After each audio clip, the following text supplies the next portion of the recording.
Airport ઉપર એક સફાઈ કર્મચારી સફાઈ કરી રહ્યો હતો. તેણે જોયું કે એક વૃદ્ધ સ્ત્રી ઘણા સમયથી એક જગ્યાએ બેઠેલા હતા અને તે વારંવાર અંદરની બાજુ જોઈ રહ્યા હતા. તેમને બેઠા બેઠા ઘણા બધા કલાક થઈ ગયા હતા, પણ ના તો તેમને કોઈ લેવા આવ્યું હતું કે ના તેમની સાથે સફાઈ કર્મચારીએ કોઈને જોયા હતા.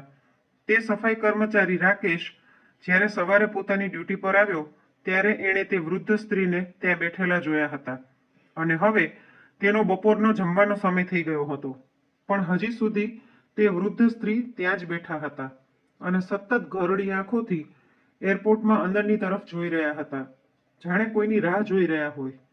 તે વૃદ્ધ મહિલાને તે અવસ્થામાં જોઈને રાકેશને તેમના ઉપર દયા આવી ગઈ અને તે તેમની પાસે જઈને બોલ્યો, માજી, તમારે ક્યાં જવું છે અને અહીં તમે કોની રાહ જોઈ રહ્યા છો? શું કોઈ તમને લેવા આવવાનું છે? રાકેશના આ સવાલ પર તે વૃદ્ધ મહિલા બોલી, બેટા, વિજય મારો દીકરો અંદર ગયો છે. ખબર નહીં કેમ તેને આટલો બધો સમય લાગી ગયો. શું તું અંદર જઈને તપાસ કરી શકીશ કે તે હજી સુધી કેમ આવ્યો નહીં? હું મારા દીકરાની સાથે અહીં સુધી આવી હતી. તે મને પોતાની સાથે મુંબઈ લઈને જવાનો છે. જો થઈ શકે તો મારા દીકરાને બોલાવી દે. તે અંદર ગયો છે. ખબર નહીં કેમ તેને આટલો બધો સમય લાગી ગયો. કદાચ આવતો જ હશે. ત્યારે રાકેશ બોલ્યો, માજી, તમારો દીકરો જ્યારે આવી જાય ત્યારે તમે તેની સાથે જતા રહેજો. જો તમને ભૂખ લાગી હોય તો હું તમારા માટે કંઈક ખાવાનું લઈને આવું. તે વૃદ્ધ મહિલા હાથ જોડીને સ્મિત સાથે બોલ્યા, ના બેટા, તારો ખૂબ ખૂબ આભાર કે તે મને ખાવા માટે પૂછ્યું તો ખરું, પણ તું હેરાન ન થા. મારો દીકરો હમણાં જ આવતો હશે અને જો હું અહીં ના દેખાણી તો તે ચિંતામાં આવી જશે, એટલે હું અહીંથી ક્યાંય નહીં જાઉં. રાકેશ સમજી ગયો હતો કે હવે આ માજીનો દીકરો ક્યારેય પાછો નથી આવવાનો. તે બોલ્યો, માજી, ખરાબ ના લગાડતા, પણ અહીં દર ત્રીજે દિવસે એવું કોઈને કોઈ તો મળી જ જાય છે જેનો દીકરો, વહુ કે તેના બાળકો તેને અહીં મૂકીને જતા રહે છે. અને એટલું જ નહીં, ક્યારેક મંદિરમાં તો ક્યારેક રોડ ઉપર એવી રીતે જ આજકાલના છોકરાઓ પોતાના મા બાપને ક્યાંય પણ મૂકીને જતા રહે છે. આ સાંભળીને તે માજી થોડા નારાજ થતા બોલ્યા, ના બેટા, તું આવું કેમ કહી શકે? શું તું મારા દીકરાને ઓળખે છે? તો પછી તેના વિશે તું આવું કેમ કહી શકે કે મારો દીકરો મને અહીં મૂકીને ચાલ્યો ગયો છે? જો તું સાચે મારી મદદ કરવા માંગતો હોય તો અંદર જઈને જોઈ આવ. તે અંદર જ ક્યાંક હશે. રાકેશ અંદર જોઈને આવ્યો અને આવીને બોલ્યો, જોયું માજી, મેં તમને પહેલા જ કહ્યું હતું તમારો દીકરો અંદર ક્યાંય નથી. આ સાંભળીને તે થોડા પરેશાન થઈ ગયા, છતાં પણ પોતાની જાતને સંભાળીને બોલ્યા, કંઈ વાંધો નહીં, બની શકે કે તેને કંઈક કામ આવી ગયું હોય, થોડી વાર પછી આવી જશે. એટલે રાકેશ પણ પાછો પોતાના કામ પર લાગી ગયો. હવે ધીરે ધીરે સાંજ ઢળવા લાગી હતી અને રાકેશ પોતાના ઘરે જવાની તૈયારીમાં હતો. અંધારું થવા લાગ્યું હતું અને એરપોર્ટ ઉપર લાઇટો પણ ચાલુ થઈ ગઈ હતી. હવે ગરમી કંઈક ઓછી હતી. સાંજના સમયે થોડી થોડી ઠંડી લાગવા લાગી હતી. બિચારી વૃદ્ધ માજી પોતાની સાડીના પાલવથી પોતાને ઢાંકવાની કોશિશ કરી રહ્યા હતા. રાકેશ એક સારો માણસ હતો. તેણે તે માજી પાસે આવીને કહ્યું, માજી, તમારું ઘરનું સરનામું તમને ખબર છે? માજી બોલ્યા, બેટા, મારું નામ ગંગાબેન છે અને હું મારા દીકરા સાથે અહીં આવી હતી. તે થોડા દિવસો પહેલા જ મને ગામડેથી અહીં શહેરમાં પોતાની પાસે લઈને આવ્યો હતો અને હવે મુંબઈમાં તેની બદલી થઈ ગઈ હતી, એટલે તે મને પોતાની સાથે લઈને ત્યાં જવાનો હતો. ક્યારથી તેની રાહ જોઈ રહી છું, પણ હજી તે આવ્યો નથી. રાકેશે તેમની સાથે કોઈ જબરદસ્તી કરી નહીં. તે બોલ્યો, માજી, જો તમારું મન થાય તો તમે મારી સાથે મારા ઘરે ચાલો. મારા પરિવારમાં મારી પત્ની અને 2 બાળકો છે. જો તમે ઈચ્છો તો સવારે પાછા અહીં આવી જજો. એટલે ગંગાબેન બોલ્યા, ના બેટા, જો હું અહીંથી જતી રહી અને મારો વિજય અહીં આવ્યો તો તે મને ગોતશે અને જો હું ના મળી તો તે કેટલું ટેન્શનમાં આવી જશે. તું જા બેટા, હું અહીં ઠીક છું. રાકેશ ગંગાબેનને સાલ આપતા બોલ્યો, તમે અહીં આરામથી બેસો, હું મારા સહકર્મચારીને કહીને જાઉં છું. જો તમને કોઈ વસ્તુની જરૂરત પડે તો તેને કહી દેજો. અને હા, તમે આ શાલ ઓઢી લેજો, કેમ કે રાતના સમયમાં અહીં ઠંડી વધારે લાગે છે. ક્યાંક તમે બીમાર ન પડી જાઓ. ગંગાબેને શાલ લઈ લીધી અને તે ઓઢીને બેસી ગયા. અને મનમાં ને મનમાં રાકેશને ઘણા આશીર્વાદ દેવા લાગ્યા. હવે રાકેશને પણ ઘણો સમય થઈ ગયો હતો, એટલે તે પોતાના ઘરે જવા માટે નીકળી ગયો. અને ઘરે જઈને તેણે પોતાની પત્નીને આજની ઘટના વિશે કહ્યું. બીજી બાજુ ગંગાબેન ભૂખ્યા તરસ્યા બેઠા હતા અને પોતાના દીકરાની રાહ જોઈ રહ્યા હતા. ઠંડીમાં ઠૂંઠવાતા તેમણે આવી રીતે જ આખી રાત વિતાવી દીધી. હવે તેઓ ખૂબ જ ચિંતિત હતા, કેમ કે તે શહેરમાં તેઓ પોતાના દીકરા સિવાય બીજા કોઈને પણ ઓળખતા નહોતા. એક રાકેશ જ હતો જેણે મદદ કરી હતી, પણ હવે તો તે પણ અહીં હતો નહીં. તે બિચારા આખી રાત ઠંડીમાં આમ જ બેઠા રહ્યા. બીજા દિવસે સવારે જ્યારે રાકેશ પાછો પોતાના કામ પર આવ્યો તો તેણે જોયું કે ગંગાબેન હજી સુધી ત્યાં જ બેઠેલા હતા. રાકેશે આવતા વેત સૌથી પહેલા તેમની સાથે વાત કરી અને પૂછ્યું, માજી, હજી સુધી તમારો દીકરો આવ્યો નથી? ના બેટા, ખબર નહીં મારો દીકરો ક્યાં જતો રહ્યો છે, રડતા રડતા ગંગાબેન બોલ્યા. એટલે રાકેશે તેમને પાણી પીવડાવીને શાંત કર્યા અને બોલ્યો, માજી, મેં તમને કીધું નહોતું, પણ મને કાલે જ શંકા થઈ ગઈ હતી. તમે માનો કે ના માનો, તમારો દીકરો તમને અહીં મૂકીને હંમેશા માટે ચાલ્યો ગયો છે અને હવે તમને લેવા માટે તે ક્યારે પાછો નહીં આવે. આ સાંભળતા જ ગંગાબેન જોર જોરથી રડવા લાગ્યા. તેમની હાલત જોઈને રાકેશને તેમના ઉપર ખૂબ જ દયા આવી ગઈ. તેણે કંઈ કહ્યું નહીં. તે વિચારવા લાગ્યો કે હવે કદાચ માજી પોતાના કોઈ ઓળખીતાની પાસે કે પછી પોતાના ઘરે પાછા જતા રહેશે. રાકેશ પોતાનું કામ કરવા માટે જતો રહ્યો અને ગંગાબેન ત્યાં જ બેન્ચ ઉપર બેઠા બેઠા રોતા રહ્યા. અને અચાનક જ બેન્ચમાંથી પડી ગયા. એટલે આજુબાજુના બધા લોકો ત્યાં જમા થઈ ગયા. લોકોની ભીડને જોઈને રાકેશ પણ ત્યાં આવ્યો. એરપોર્ટના અન્ય કર્મચારી પણ ત્યાં એકત્રિત થઈ ગયા હતા.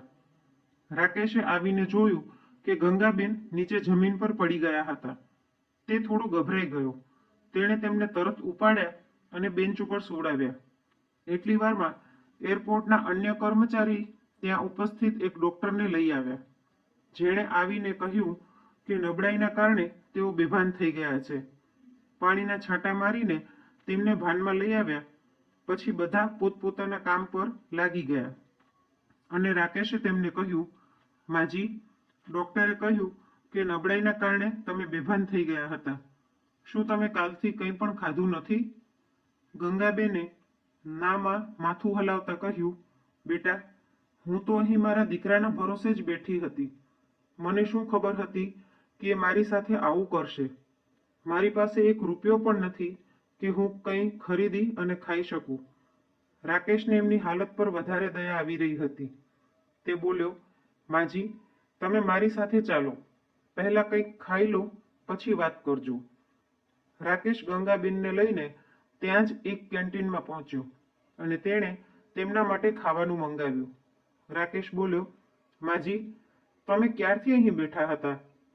હવે જ્યારે તમને ખબર પડી જ ગઈ છે કે તમારો દીકરો હવે તમને લેવા પાછો નહીં આવે, તો તમે તમારા ઘરે પાછા કેમ જતા નથી રહેતા? ગંગાબેન બોલ્યા, બેટા, હું જાઉં તો પણ ક્યાં જાઉં?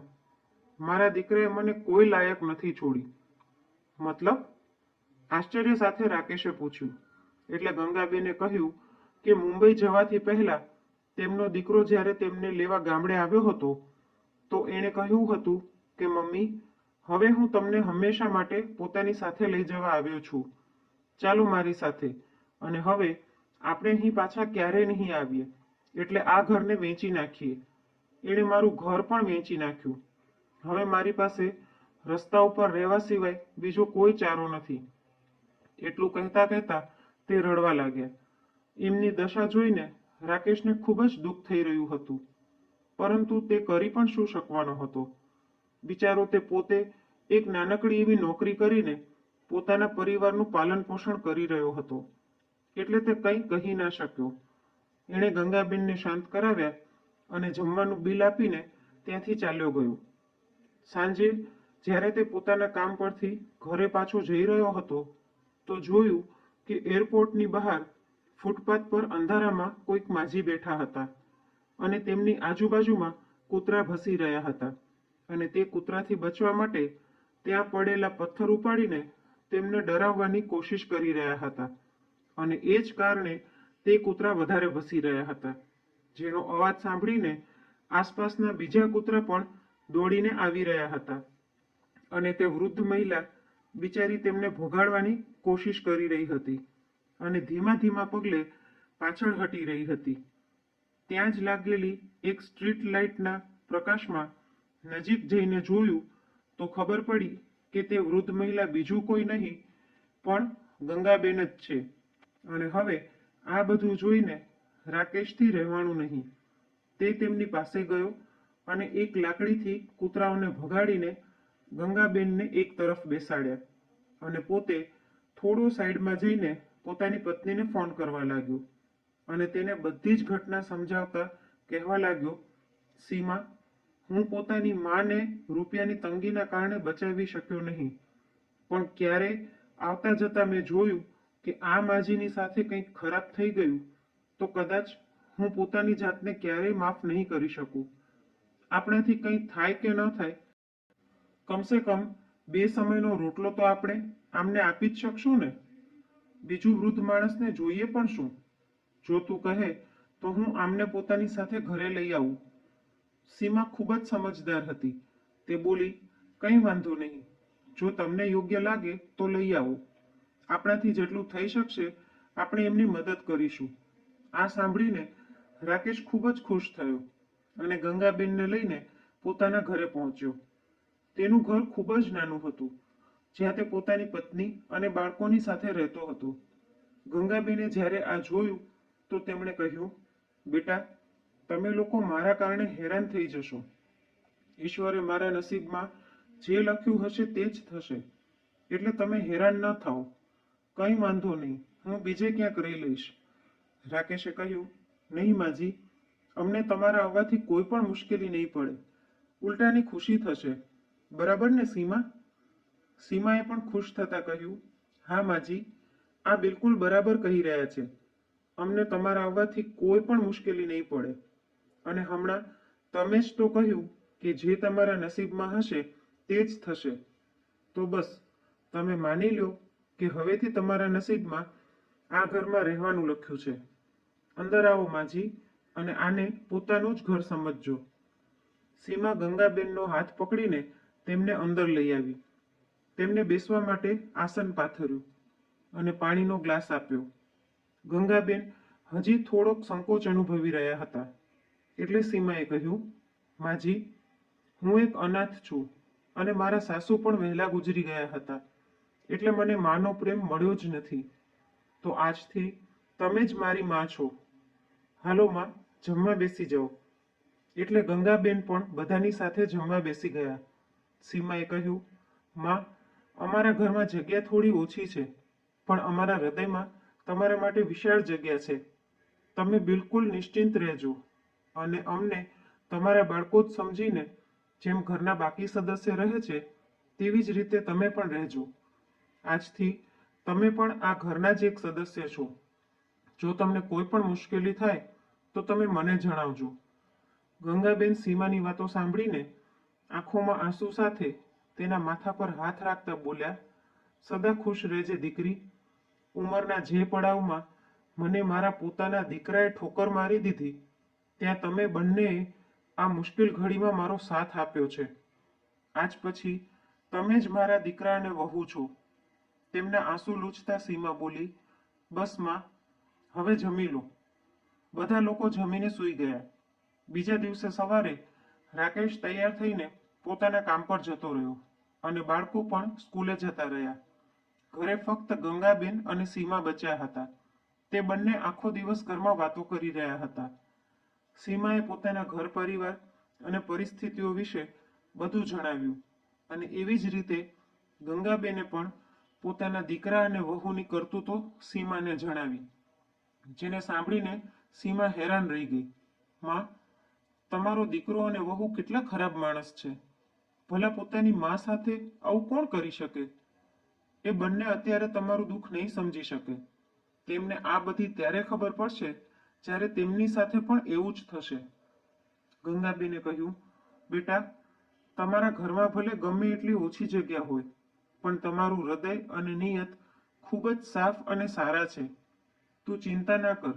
આજે નહીં તો કાલે ભગવાન તમને આનું ફળ જરૂર આપશે. સાંજે જ્યારે રાકેશ આવ્યો ત્યારે બધા સાથે બેસીને જમ્યા અને ખૂબ ગપ્પા માર્યા. ધીરે ધીરે ગંગાબેન પણ પરિવારમાં ભળી ગયા. દિવસો વીતી રહ્યા હતા અને એમ જ બધાનું કામ ચાલી રહ્યું હતું. ગંગાબેન હવે પરિવારના સદસ્યની જેમ જ ઘરના બધા જ કામકાજમાં ભાગ લેતા. સીમા પણ ઘણા બધા કામોમાં નિશ્ચિત થઈ ગઈ હતી, જેમ કે બાળકોનું ધ્યાન રાખવું અને બજારમાંથી શાકભાજી લઈ આવવું.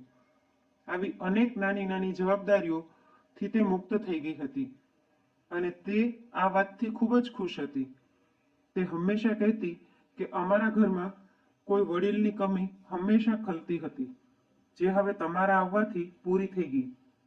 જેવી રીતે એક વૃક્ષના મૂળથી જ તેનું અસ્તિત્વ હોય છે, તેવી જ રીતે ઘરના વડીલો પણ પરિવાર માટે મૂળ સમાન હોય છે અને રાકેશના પરિવાર રૂપી વૃક્ષને ગંગાબેનના આવી જવાથી એક મજબૂત મૂળિયા મળી ગયા હતા. આખો પરિવાર સુખી સુખી રહેતો હતો. એક દિવસ ગંગાબેને રાકેશને પોતાના માટે કંઈક કામ શોધવાનું કહ્યું, પણ રાકેશે સાફ ના પાડી દીધી. તે બોલ્યો, માં, મારી જગ્યાએ તમારો પોતાનો દીકરો હોત તો શું ત્યારે પણ તમે એને આ જ કહેત? મારે તમારી પાસે કામ કરાવવું પડે. હજી એટલા ખરાબ દિવસો પણ નથી આવ્યા, માં. અને જો જરૂર પડશે તો હું અને સીમા બંને છીએ ને. તમે ઘર પર આરામથી રહો, પોતાનું અને બંને બાળકોનું ધ્યાન રાખો. જો મને જરૂરત લાગશે તો હું તમને કહી દઈશ. સીમા પણ ક્યાંક કામ શોધી લેશે, પણ અત્યારે બધું બરાબર ચાલી રહ્યું છે, તો તમે ચિંતા ન કરો. આ બધું સાંભળીને ગંગાબેન બીજું કંઈ કહી ના શક્યા અને ચૂપચાપ બેસી ગયા. આ બધું જોઈને સીમા હસવા લાગી અને બોલી, મેં તો તમને પહેલા જ કહી દીધું હતું, પણ તમે મારું સાંભળો ક્યાં છો? હવે તો તમારે માનવું જ પડશે.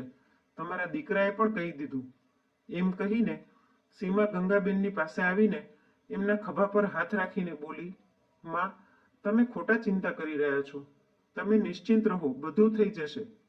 આટલું કહીને સીમા રસોડામાં જતી રહી અને બધા માટે સ્વાદિષ્ટ નાસ્તો બનાવીને લઈ આવી. નાસ્તો કરીને રાકેશ કામ પર અને બાળકો સ્કૂલ ગયા અને સીમા ઘરના કામોમાં લાગી ગઈ. ત્યારે ગંગાબેને કહ્યું, બેટા, હું શાકભાજી લઈ આવું છું, મને થેલો આપી દે. ગંગાબેન થેલો લઈને શાક ખરીદવા નીકળી ગયા. બજારમાંથી જ્યારે તે શાકભાજી ખરીદીને પાછા આવી રહ્યા હતા ત્યારે હાથમાં નાનકડું માઇક લઈને એક છોકરો લોટરીની ટિકિટ વેચી રહ્યો હતો, જેમાં હરેક ટિકિટ 20 રૂપિયાની હતી અને પ્રથમ ઇનામની રકમ 1 કરોડ રૂપિયા હતી. ખબર નહીં કેમ ગંગાબેનને મનમાં શું થયું કે તેમણે તે ટિકિટ ખરીદી લીધી અને ઘરે જતા રહ્યા. ઘરે જઈને તેમને શાકભાજી સીમાને આપી દીધી. સીમા જ્યારે ઘરના કામમાંથી ફ્રી થઈને બેઠી તો ગંગાબેને તેને તે ટિકિટ આપી અને કહ્યું, બેટા, આને સંભાળીને રાખી દેજે. શું ખબર આપણું નસીબ પણ ખુલી જાય.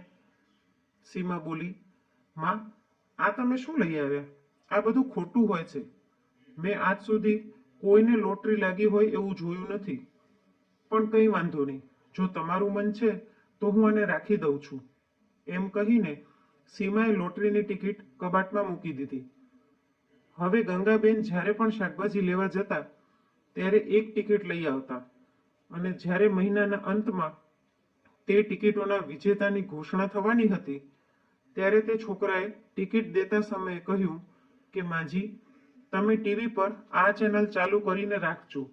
આના ઉપર લોટરીના વિજેતાનું નામ જણાવશે અને પોતાની ટિકિટોને પણ સંભાળીને રાખજો. ટીવી ઉપર જે સરનામું દેખાડે તમારે ટિકિટ લઈને ત્યાં જવું પડશે. જો તમારો નંબર લાગી જાય તો, મતલબ જો તમારી લોટરી લાગી જાય તો. ગંગાબેને બધી ટિકિટ સીમાને સંભાળીને રાખવા માટે આપી હતી. એટલે જઈને સીમા પાસેથી ટિકિટ માંગી અને બોલ્યા, સીમા, કાલે ખૂબ જ જરૂરી દિવસ છે. બેટા, કાલે લોટરીના વિજેતાના નામ ઘોષિત કરવાના છે. આ બધી બાબત વિશે સીમાએ કે ગંગાબેને રાકેશને કંઈ કહ્યું નહોતું. અને ગંગાબેને આ વખતે પણ સીમાને રોકી લીધી અને કહ્યું, સીમા, રહેવા દે. જ્યારે લોટરી લાગી જશે ત્યારે રાકેશને જણાવી દઈશું. અને જો નહીં લાગે તો વિચારી લઈશું કે આપણા આટલા રૂપિયા ખોવાઈ ગયા. બેટા, જો રાકેશે પણ આશા રાખી લીધી તો તેને પણ દુઃખ થશે. એટલે અત્યારે એને કંઈ કહીશ નહીં. સીમા પણ માની ગઈ અને બંને રાકેશના ગયા પછી ટીવી ચાલુ કરીને બેસી ગયા. અને જેમ જેમ લોટરીના વિજેતા ઘોષિત થઈ રહ્યા હતા તેમ તેમ તે 5 ટિકિટને ચેક કરી રહ્યા હતા. લોટરીના 3 વિજેતા ઘોષિત થવાના હતા. પહેલા વિજેતાને 1 કરોડ રૂપિયા, બીજા વિજેતાને 10 લાખ રૂપિયા અને ત્રીજા વિજેતાને 5 લાખ રૂપિયાનું ઇનામ હતું. ગંગાબેન અને સીમા બંને હાથ જોડીને બેઠા હતા અને સતત ભગવાનનું નામ લઈ રહ્યા હતા, એ આશાથી કે તેમની લોટરી લાગી જાય. ત્રીજા વિજેતાથી નામ જણાવવાનું આરંભ કર્યું. સૌથી પહેલા ત્રીજા વિજેતાના નંબર ઘોષિત કરવામાં આવ્યા. તેના પછી બીજા વિજેતાના પણ. ગંગાબેનની એક પણ ટિકિટમાં તે બંનેમાંથી એક પણ નંબર આવ્યો નહીં. પણ હજી પણ એક તક બાકી હતી અને તે બંને ટીવી પર નજર ટકાવીને બેઠા હતા. જેવા જ પ્રથમ વિજેતા ઘોષિત કર્યા તો તે બંને પોતાના માથા પર હાથ રાખીને બેસી ગયા, કેમ કે તે વિજેતા પણ કોઈ બીજું જ નીકળ્યું. ટિકિટનો નંબર બીજો કંઈક હતો. ગંગાબેન પાસે રહેલી ટિકિટોમાં એકનો પણ નંબર તેનાથી મેળ નહોતો ખાઈ રહ્યો. ગુસ્સામાં આવીને સીમા તે ટિકિટોને ફેંકવા લાગી. ત્યારે જ ટીવી પર ઘોષણા કરવાવાળા એન્કરે કહ્યું, માફ કરી દેજો દર્શકો, પણ અહીં એક નાનકડી ભૂલ થઈ ગઈ છે. અહીં જે પહેલા વિજેતા છે તેમની લોટરીની સંખ્યા વાંચવામાં ભૂલ થઈ ગઈ છે અને હવે તે એન્કરે પ્રથમ વિજેતાની લોટરીના ટિકિટનો નંબર ઘોષિત કર્યો. અને જેવો જ સીમા અને ગંગાબેને તે નંબર જોયો તો તેમની આંખો ફાટેલી રહી ગઈ, કેમ કે ગંગાબેન કાલે જે ટિકિટ લઈને આવ્યા હતા તે જ ટિકિટ પ્રથમ વિજેતા હતી. આ જોઈને બંનેની ખુશીનું ઠેકાણું ન રહ્યું અને બંને ખુશીથી નાચવા લાગ્યા. ત્યારે જ અચાનક રાકેશ ઘરે આવી ગયો. તે પોતાના કંઈક જરૂરી કાગળ ઘરે ભૂલી ગયો હતો. તે લેવા માટે પાછો આવ્યો હતો. તેણે પોતાની માં અને પત્નીને આટલા ખુશ જોયા તો તે હસીને બોલ્યો, અરે વાહ, શું વાત છે, આજે તો તમે બંને ખૂબ જ ખુશ છો. શું મળી ગયું તમને બંનેને કે આટલા ખુશ છો? ત્યારે સીમાએ તેને કહ્યું, હવે તમારે આ નાનકડી એવી નોકરી કરવાની જરૂરત નથી. હવે બધું સારું થઈ જશે. ત્યારે રાકેશે તેને કહ્યું, આ તું શું કહી રહી છે સીમા? તું ગાંડી થઈ ગઈ છે કે શું? ગંગાબેન હસીને બોલ્યા, અરે બેટા, જો તું સાંભળીશ ને તો તું પણ ખુશીના કારણે ગાંડો થઈ જઈશ. એટલે રાકેશે પૂછ્યું, આખરે એવું શું થયું છે? હવે કહી પણ દો. ત્યારે ગંગાબેને તેને લોટરીની ટિકિટ દેખાડી અને ટીવી ઉપર જે નંબર દેખાડવામાં આવી રહ્યો હતો તે પણ. જેને જોઈને રાકેશને પણ પોતાના ઉપર વિશ્વાસ થયો નહીં. તે બોલ્યો, સાચે આપણને લોટરી લાગી ગઈ છે માં?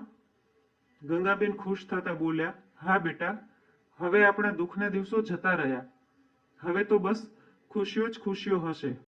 આજે તું તારા કામથી છુટ્ટી લઈ લે.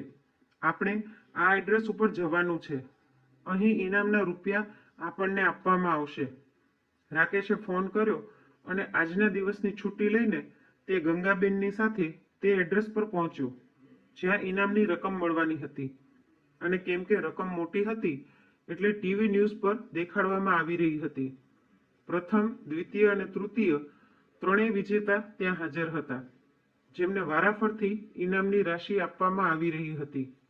ગંગાબેનનો દીકરો મુંબઈમાં રહેતો હતો, પણ ત્યાં પોતાના શહેરના હાલચાલ જાણવા માટે ઓનલાઈન સમાચાર જોતો રહેતો હતો.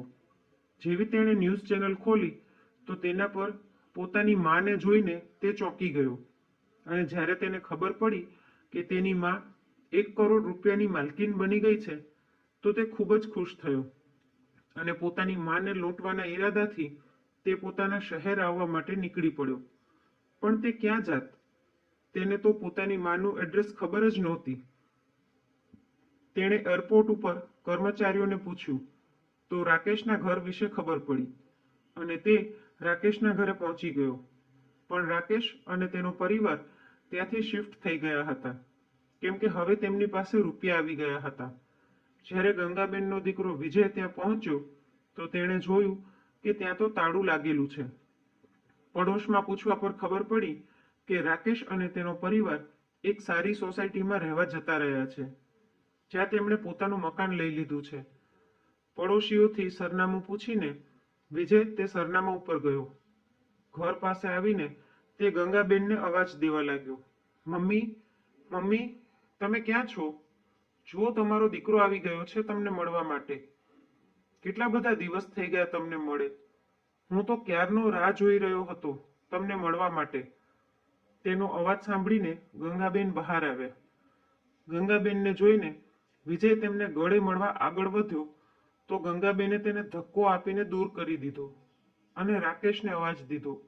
રાકેશ પોતાના રૂમમાંથી દોડતો બહાર આવ્યો. શું થયું માં? તમે કેમ રાડ પાડી રહ્યા છો? તમે ઠીક તો છો ને? ત્યારે ગંગાબેને વિજય તરફ આંગળી ચીંધીને કહ્યું, રાકેશ, આ નાલાયકને આ ઘરમાંથી બહાર કાઢ. મારે આનું મોઢું પણ નથી જોવું.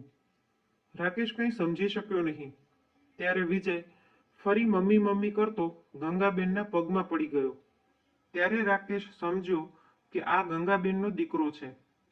રાકેશ તેને ઊભો કરતા બોલ્યો, તો તું છે એ નાલાયક દીકરો જેણે પોતાની માને રઝળતી મૂકી દીધી હતી એરપોર્ટ ઉપર, જેણે એ પણ ન વિચાર્યું કે તે ક્યાં રહેશે, શું કરશે, પોતાનું જીવન કેવી રીતે જીવશે, જેને તે જીવતે જીવતા મરેલા સમજી લીધા.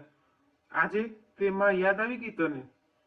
તારા જેવા હરામીઓને તો હું ખૂબ જ સારી રીતે ઓળખું છું અને તું અહીં કયા ઈરાદે આવ્યો છે હું તે પણ જાણું છું. નીકળી જા અહીંથી, નહીતર તને મારી નાખીશ, રાકેશે ધક્કો આપતા કહ્યું. એટલે વિજય પોતાના હાથની નસ પર ચાકુ રાખતા બોલ્યો, મમ્મી, જો તમે મને માફ ન કરો તો હું પોતાનો જીવ લઈ લઈશ. તેને આવી રીતે જોઈને ગંગાબેન બોલ્યા, તારા જેવો સ્વાર્થી ક્યારે પણ પોતાનો જીવ ન લઈ શકે, ફક્ત બીજાનો જ જીવ લઈ શકે. હું સારી રીતે ઓળખું છું કે તું આ બધું નાટક શું કામે કરી રહ્યો છે. ત્યારે વિજયે પોતાના ગળા પર ચાકુ રાખીને કહ્યું, મમ્મી, હું તમારો જ દીકરો છું અને હવે તમારી સાથે જ રહીશ, અને જો તમે આ વાત નહીં માનો તો હું પોતાને મારીને તમને બધાને પોતાની હત્યામાં ફસાવી દઈશ. મને પણ પોતાની સાથે રાખી લો અથવા તો મને ઇનામ નાતે રૂપિયા આપી દો. હું અહીંથી જતો રહીશ. રાકેશે જેવો તેને ધક્કો દેવા માટે હાથ આગળ વધાર્યો એવો જ તેણે રાકેશને ખેંચીને તેના ગળા પર ચાકુ રાખી દીધું અને ગંગાબેનને ધમકી આપવા લાગ્યો, જો તમે મને ઇનામના રૂપિયા ન આપ્યા તો હું આને મારી નાખીશ. ગંગાબેન રાકેશનો જીવ જોખમમાં જોઈને ગભરાઈ ગયા અને બોલ્યા, ના ના, મારા દીકરાને કંઈ ન કરજે. જેટલી પણ રકમ બચી છે હું તને આપવા માટે તૈયાર છું. ઉપર ઊભેલી સીમા આ બધું જોઈ રહી હતી, જેના પર વિજયનું બિલકુલ પણ ધ્યાન હતું નહીં. સીમાએ તરત જ પોલીસને ફોન કર્યો અને બધી ઘટનાની જાણકારી આપી. ગંગાબેને રાકેશનો જીવ બચાવવા માટે સીમાને અવાજ દીધો અને કહ્યું, બેટા, ઘરમાં જેટલા પણ રૂપિયા અને દાગીના છે બધા થેલામાં ભરીને લઈ આવ. મને મારા દીકરાના જીવથી વધારે વાલું કંઈ જ નથી. ત્યારે આ બધું જોઈને વિજય પોતાના ચહેરા પર શૈતાની મુસ્કુરાહટ લઈને બોલ્યો, અરે વાહ, ખૂબ જ પ્રેમ છે મા દીકરામાં. પોતાના સગા દીકરાથી આટલી નફરત અને આ પારકાથી આટલો બધો પ્રેમ? ત્યારે ગંગાબેન બોલ્યા, બધું તારા કર્મોના કારણે છે. જરૂરી નથી કે પોતાનું લોહી છે તો તે જ સગું હોય, તે જ તમારું ધ્યાન રાખશે. તે તો મને મરવા માટે છોડી દીધી હતી. તે વખતે મારો આ જ દીકરો હતો જેણે મારો સાથ દીધો હતો. ભલા આજે હું આને અહીં મરવા માટે કેવી રીતે છોડી શકું? વિજય આ બધી વાતોમાં લાગ્યો હતો અને સીમાએ પોલીસને ફોન કરી દીધો હતો, એટલે ત્યાં સુધીમાં પોલીસ આવી ગઈ. પોલીસ કર્મચારીઓ ધીરે ધીરે અંદર આવ્યા, જેથી વિજયને અંદાજો ન આવ્યો કે ક્યારે તેના પાછળ પોલીસ ઇન્સ્પેક્ટરે બંદૂક રાખી દીધી. અને ત્યારે એક કોન્સ્ટેબલે આવીને તેના હાથમાંથી ચાકુ લઈ લીધું અને વિજયને પકડીને પોલીસ લઈ ગઈ અને તેને જેલમાં નાખી દીધો.